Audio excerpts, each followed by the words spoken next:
वमा अरसलनाका इल्ला रहमतल लिल आलमीन, आए नबी हमने आपको दोनों आलम के लिए रहमत बना करके भेजा है। मेरे भाइयों, वो नबी दहशत बन करके दुनिया में दहशतगर्द बन करके कैसे आएगा? वो नबी टेररिज्म की तालीम कैसे देगा जो एक बिल्ली को मारने पर जो नबी जहन्नम की वईद सुनाता हो? मेरे भाइयों, वो कैसे हुक्म देगा कि बेकसूरों को मारा जाए, बेकसूरों को कत्ल किया जाए?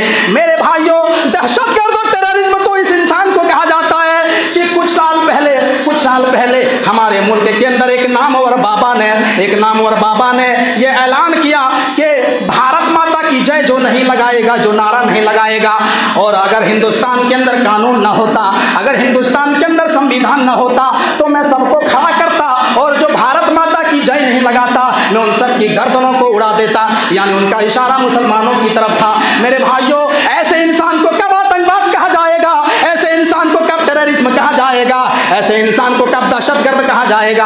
आज कहा जाता है कि मुसलमानों, तुम्हें अपने मुल्क से प्यार नहीं है, तुम्हें अपने वतन से मोहब्बत नहीं है। मेरे भाइयों, मैं सबसे बड़ी दलील देता हूं कि हम अपने वतन से कितना प्यार करते हैं, हम अपने मुल्क से कितना ज्यादा मोहब्बत करते हैं। आई हिंदुस्तान, हमने तो अपने मरने की जगह जो है हिंदुस्तान को मुंतखब कर लिया है। हम अपने मरने की जगह हिंदुस्तान को हमने मुंतखब कर लिया है। जिसको जाना था वो चले गए, जिसको जाना था वो 1947 में चले गए, लेकिन हम नहीं गए। मेरे भाइयों, सबसे बड़ी दलील तो हमारी ये है, सबसे बड़ी हमारी दलील तो ये है, आए हिंदुस्तान की सरजमी, हम तुमसे बहुत ज्यादा प्यार करते हैं, हम तुमसे बहुत ज्यादा मोहब्बत करते हैं। मैं तेरी मोहब्बत में गिरफ्तार हूँ, लेकिन मैं तुझे खुदा मानूं ये इनका नहीं है। आए भारत की धरती, आए हिंदुस्तान की सरजमी, जब तू अंग्रेजों के कब्जे में थी तो तुझे आजाद कराने के लिए महात्मा गांधी के साथ साथ मौलाना अबुल कलाम आजाद भी कदम ब कदम चल रहे थे। आए हिंदुस्तान की सरजमी, जब तू अंग्रेजों के कब्जे में थी तो तुझे आजाद कराने के लिए महात्मा गांधी के साथ साथ मौलाना अबुल कलाम आजाद भी चल रहे थे। आए हिंदुस्तान की सरजमी, तुझे अंग्रेजों से आजाद कराने के लिए अगर भगत सिंह को फांसी दी गई तो अशफाकुल्लाह खान को भी फांसी पे चढ़ाया गया। आए हिंदुस्तान की सरजमी, तुझे आजाद कराने के लिए उलमाए सादिकपुर ने भी खून के नजराने पेश किए हैं। मेरे भाइयों, पटना के अंदर एक मोहल्ला है, उस मोहल्ले का नाम सादिकपुर है। उस सादिकपुर में बड़े बड़े उलमाए अहले हदीस रहा करते थे, बड़े बड़े उलमाए अहले हदीस रहा करते थे।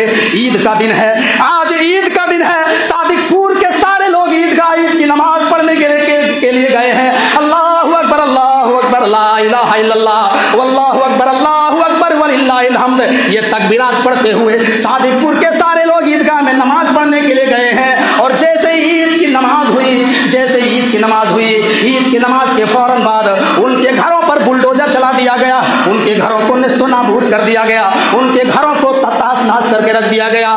जरा गौर करो, उनके दिलों में क्या बीती होगी। उनके बच्चे खुशियां मना रहे हैं, ईद का दिन है, और ईद की नमाज के फौरन बाद उनके घरों को बर्बाद कर दिया गया। मेरे भाइयों, इस मुल्क को आजाद कराने के लिए उलमाए सादिकपुर ने भी अपने खून के नजराने पेश किए हैं। काला पानी की सजा भी काटी है। कौन सा काला पानी? एक कोठरी, और उस कोठरी में जो खाना मिलता था, एक रोटी और थोड़ी सी सब्जी, और रोटी भी कैसी, थोड़े बाल, थोड़ी मिट्टी और थोड़ा सा आटा मिला करके एक रोटी बनाई जाती थी। मेरे भाइयों, मिट्टी हम खा नहीं सकते हैं, बाल हमारे मैदा हजम नहीं कर सकता है। सोचो किस तरीके की कुर्बानियां दी है सिर्फ इसी मुल्क को आजाद कराने के लिए। आए हिंदुस्तान, हम तुमसे बहुत ज्यादा प्यार करते हैं, हम तुमसे बहुत ज्यादा मोहब्बत करते हैं, लेकिन हम तेरी पूजा नहीं करते हैं, क्योंकि हम जो अपनी पेशानी एक अल्लाह के सामने झुकाते हैं, हम एक अल्लाह के सामने अपनी पेशानी को झुकाते हैं। हम गर्दन कटा देंगे, लेकिन हम गर्दन झुकाने के लिए तैयार नहीं हैं। अगर हमने गर्दन झुका दिया तो यही शिर्क हो जाएगा। हम अपने वतन के लिए जो है गर्दन कटाने के लिए तैयार हैं, लेकिन झुकाने के लिए तैयार नहीं। वमा अरसलनाका इल्ला रहमतन लिल आलमीन, ऐ नबी, हमने आपको पूरे विश्व के लिए रहमत बना करके भेजा है, पूरी इंसानियत के लिए, पूरी दुनिया के लिए हमने आपको रहमत बना करके भेजा है। मेरे नबी फरमाते हैं